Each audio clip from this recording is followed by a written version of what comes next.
NCP Sharad Pawar तब्बल 80,000चं मताधिक्य, तरीही झाडाझडती. शरद पवार गटाचं दिंडोरीत चाललंय तरी काय? नमस्कार मित्रांनो, आपण चॅनलवर नवीन आला असाल तर कृपया चॅनलला सबस्क्राईब करण्यास नम्र विनंती आहे. चला तर बघू नवीन काय विशेष. राष्ट्रवादी काँग्रेस शरदचंद्र पवार पक्ष विधानसभा निवडणुकीसाठी ऍक्टिव्ह झाल्याचे दिसून येत आहे. या संदर्भात नेत्यांनी गाफील न राहता विरोधकांना धोबीपछाड देण्याची रणनीती आखली जात आहे. लोकसभा निवडणुकीत दिंडोरी मतदारसंघात शरद पवार गटाचे भास्करराव बगरे विजयी झाले.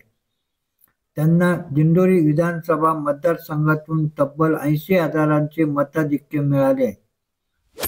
असे असले तरी पक्षाचे नेते मात्र अधिक सावधपणे वाटचाल करताना दिसत आहे.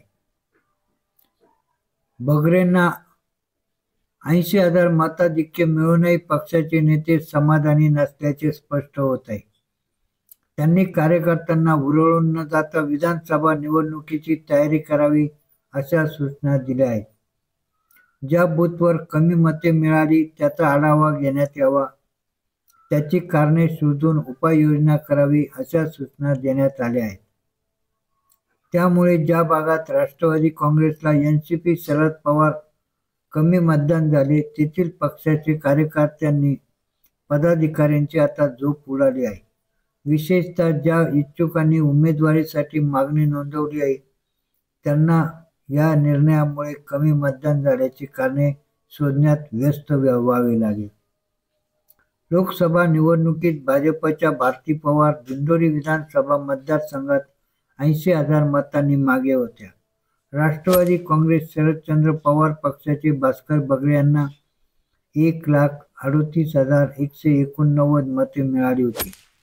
अन्य बाबू बगरे या नामसाधर्म्य असलेल्या उमेदवाराला 27,442 मते होती. विधानसभा निवडणुकीच्या 2009 मधील निकालापासून बोध घेत राष्ट्रवादी काँग्रेसचे नेते अधिक सावध झाले आहे. येत्या 2 महिन्यात राष्ट्रवादी काँग्रेस पक्षाच्या दोन्ही गटांमध्ये अनेक राजकीय घडामोडी घडण्याची शक्यता आहे. या पार्श्वभूमीवर दिंडोरीतील नेत्यांनी सावध पावले टाकण्यास सुरुवात केली आहे. राष्ट्रवादी काँग्रेसचे नेते श्रीराम शेटे याबाबत अधिक गंभीर आहेत. त्याला कारणे तशीच आहे.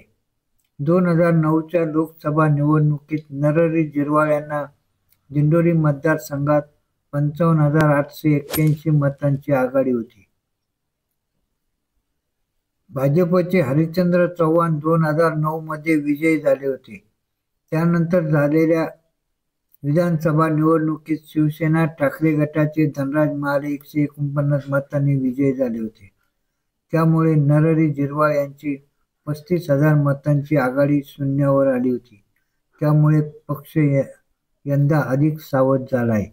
अशीच नवनवीन माहिती मिळवण्याकामी कृपया आपल्या चॅनलला सबस्क्राईब करण्यास नम्र विनंती आहे. धन्यवाद.